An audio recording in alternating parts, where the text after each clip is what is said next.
I'm here to brief the results of the investigation I directed following the report of civilian casualties from our strike in Kabul on 29 August. میں یہاں 29 اگست کو کابل میں ہمارے حملے سے شہری ہلاکتوں کی رپورٹ کے بعد میں نے جس تفتیش کی ہدایت دی تھی اس کے بارے میں آگاہ کرنے کے لیے حاضر ہوں۔ تحقیقات کے نتائج کا مکمل جائزہ لینے کے بعد مجھے اب یقین ہو گیا ہے کہ اس ڈرون حملے میں 7 بچوں سمیت 10 عام شہری المناک طور پر ہلاک ہوئے ہیں۔ جس گاڑی پر حملہ ہوا یا جو مارے گئے وہ داعش کے شدت پسند نہیں تھے اور نہ ہی ان سے کابل ایئرپورٹ پر موجود امریکی فوجیوں کو براہ راست کوئی خطرہ تھا۔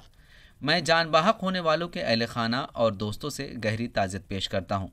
یہ حملہ اس یقین کے ساتھ کیا گیا تھا کہ یہ ہماری افواج اور ہوائی اڈے پر انخلا کے لیے آنے والے خطرے کو روک دے گا، لیکن یہ ایک المناک غلطی تھی۔ میں ان سے اور ان کے اہل خانہ سے مخلصانہ معذرت خواہ ہوں۔ بحیثیت جنگی کمانڈر میں حملے اور اس کے افسوسناک نتائج کا مکمل طور پر ذمہ دار ہوں۔ That it would prevent an imminent threat to our forces and the evacuees at the airport. But it was a mistake, and I offer my sincere apology. As the combatant commander, I am fully responsible for this strike and this tragic outcome.